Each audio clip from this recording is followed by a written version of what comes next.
नमस्कार दोस्तों, स्वागत है आप सभी का आपके अपने चैनल द रिटेल इन्वेस्टर में। दोस्तों, एसबीआई को लेकर के दो बहुत ही अच्छी न्यूज आ रही है। पहली जो न्यूज है दोस्तों, वो पता नहीं क्यों मुझे कईयों को समझ नहीं आता, कईयों को बहुत अच्छी न्यूज लगती है, बट मुझे वो पर्सनली थोड़ी सी कॉशियस लगती है, क्योंकि खास करके जबकि वो एक बैंक के थ्रू आती है दोस्तों। ठीक है, वो क्या न्यूज है चर्चा करेंगे। दूसरी न्यूज जो है दोस्तों, वो एज ए कंज्यूमर, अगर आप एसबीआई के कस्टमर है तो ये बहुत ही ज्यादा अच्छी न्यूज है, बहुत पॉजिटिव न्यूज है, और वो अल्टीमेटली बैंक को भी बहुत प्रॉफिट देगी कि नहीं देगी, ये आने वाला समय बताएगा। दोस्तों दोनों ही न्यूज पे चर्चा करेंगे, और अब क्या करना चाहिए शेयर प्राइस में ये बात करेंगे। तो दोस्तों, अगर आप चैनल में नए आए हैं तो प्लीज चैनल को सब्सक्राइब करके बेल आइकन दबा दें दोस्तों, क्योंकि अगर आप ऐसा करेंगे तो चैनल की इससे ग्रोथ होती है दोस्तों, और हमें बहुत सारा मोटिवेशन मिलता है। तो चैनल को सब्सक्राइब करके बेल आइकन दबा दें, और दोस्तों अभी ही शुरू में ही वीडियो को लाइक करके आराम से पूरी वीडियो का एंजॉय कीजिए, क्योंकि अगर आप लाइक करेंगे तो दोस्तों यूट्यूब के एल्गोरिदम के अनुसार ये औरों को भी ये वीडियो रेकमेंड करेगा। तो दोस्तों चलते हैं सीधा शेयर प्राइस की तरफ। दोस्तों, एसबीआई आज भी लगभग एक होवर अराउंड ही किया, और लगभग मान के चलिए कि ना पॉजिटिव ना निगेटिव, एक प्रॉपर क्लोजिंग दिया दोस्तों। ठीक है, और ये जो है दोस्तों, ये जो सिलसिला है ये काफी समय से चल रहा है। 5 दिनों में दोस्तों 2.25% के आसपास की तेजी है। एक महीने में दोस्तों 0.55% का नेगेटिव रिटर्न, कि दोस्तों ये सिर्फ कंसोलिडेट कर रहा है। ठीक है, कंसोलिडेट कर रहा है, और जो लेवल है ना दोस्तों, इसको ये तोड़ नहीं पा रहा है दोस्तों। ठीक है, लगभग 435 440 के बीच का जो है ये तोड़ ही नहीं पा रहा है दोस्तों इन चीजों को, और यही हमेशा हवर अराउंड कर रहा है।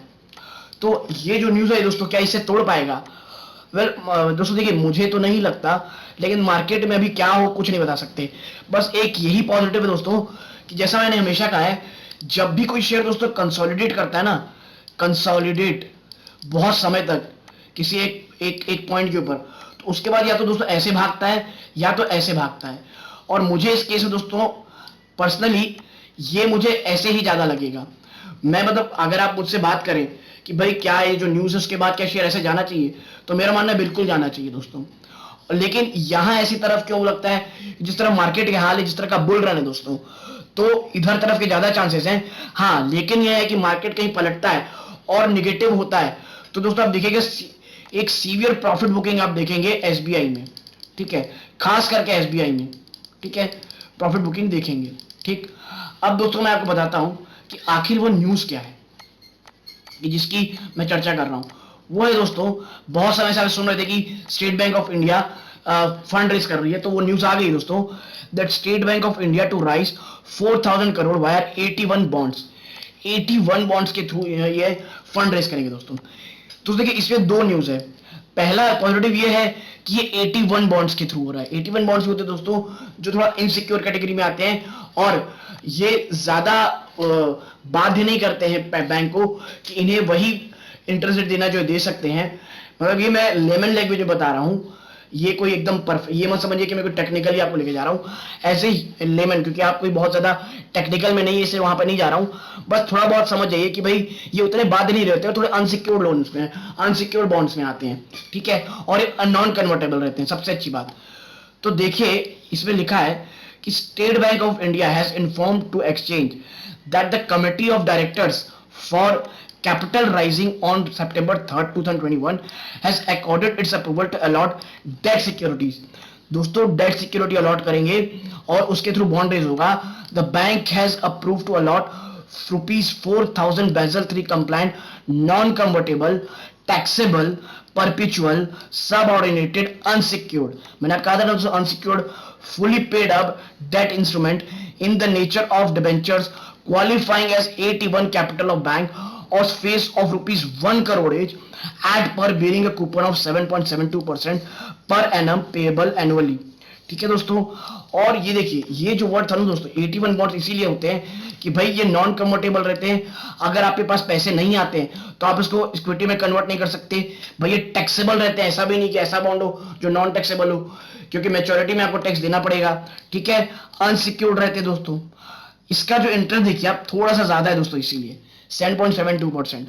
और एसबीआई दोस्तों ये अच्छी चीज रहती है कि ये हाथों हाथ बिक जाते हैं, क्योंकि एसबीआई दे रही है।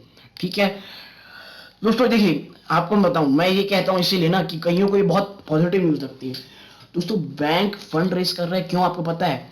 उसको पता है कि उसके एनपीएस बढ़ने वाले हैं दोस्तों, और उसको आने वाले समय दोस्तों पैसों की जरूरत पड़ेगी, इसीलिए फंड रेज कर रहा है। भले ये नहीं दोस्तों, आप कई बैंकों का भी सुने होंगे, एक्सिस ने भी बॉन्ड्स इनटू फंड रेज किए, और ये आईडीएफसी फर्स्ट बैंक भी कर रहा है कुछ सिक्योरिटी को लिक्विडेट करके।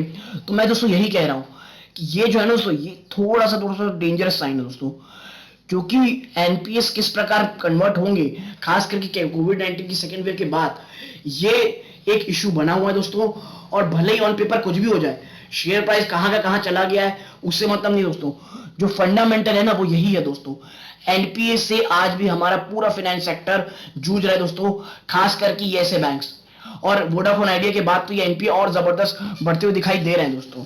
ठीक है, इसीलिए फंड रेजिंग का जो है वो एक अच्छी न्यूज आप कह सकते हैं भाई कि 4000 करोड़ की फंड रेज होगी, खास करके जिस तरह से फंड रेज कर रहे हैं। बट फंड रेज क्यों कर रहे हैं? क्योंकि लिक्विडिटी की कमी, एनपीए बढ़ेगा, इन्हें पैसे की जरूरत है दोस्तों। ठीक है, और अब जो सेकंड है दोस्तों, जो मैं बताया था कि भाई ये ऐसा कंज्यूमर बहुत ही ज्यादा पॉजिटिव न्यूज है। आप देखिए कि भैया SBI customers can convert purchase to EMI by debit card. ठीक है दोस्तों, ये ह्यूज न्यूज है। खरीद जो फेस्टिव सीजन आ रहा है उसको बुनाने के लिए ये मुझे लगता है एसबीआई की तरफ से बहुत ही ज्यादा एक जबरदस्त कदम उठाया गया दोस्तों। Now SBI in an official statement explain that this facility include benefits such as zero processing fee, zero documentation, instant disbursal and no blocking of savings account balance. दोस्तों सेविंग्स अकाउंट का बैलेंस भी block नहीं होगा, ये सबसे positive news है। ठीक है, आप कैसे कर सकते हैं दोस्तों?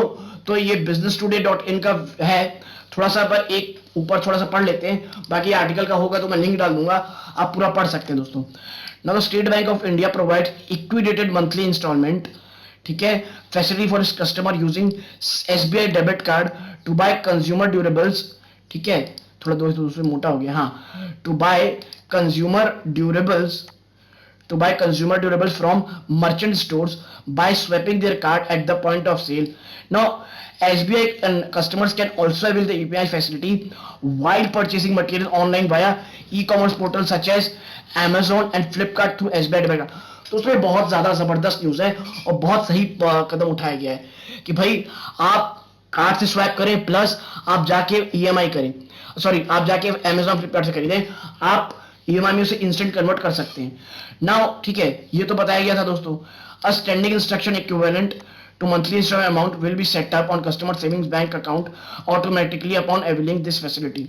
ठीक है दोस्तों, तो ये आर्टिकल आप आगे पढ़ सकते हैं कैसा है दोस्तों। ये मुझे ज्यादा अच्छी न्यूज लगी है एज ए कंज्यूमर या एज ए कस्टमर जो पहली बॉन्ड रेजिंग की थी। ठीक है दोस्तों, और दोस्तों देखिए, और इसके एनएससी वेबसाइट में ले जाऊं आपको तो आप देखिए 51,65,000 का ये 35,000 का ये जो क्वांटिटी है ट्रेड हुई है दोस्तों, और 46.98% डिलीवरी उठाई गई है।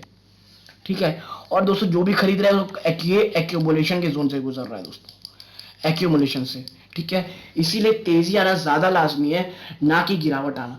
बट मार्केट बहुत ऊपर चल रहा है दोस्तों, कोई भी नेगेटिव सेंटिमेंट मार्केट को बहुत बुरी तरह गिरा सकता है, और वही समय होगा दोस्तों जब आप देखेंगे कि शेयर प्राइस में एक जबरदस्त करेक्शन आएगा दोस्तों। ठीक है दोस्तों, ये एसबीआई को लेकर के मेरा व्यू था और ये मेरी पर्सनल राय है, और कोई बाइंग सेलिंग की रिकमेंडेशन नहीं है। और आपको कोई भी पोजीशन बनाने से पहले दोस्तों अपने वित्तीय सलाहकार से सलाह जरूर लेनी है। ठीक है दोस्तों, अगर आप यहाँ तक वीडियो देखें दोस्तों तो वीडियो को लाइक कर दें, चैनल में नए आप सब्सक्राइब करके बेल आइकन दबा दें। धन्यवाद, जय हिंद दोस्तों।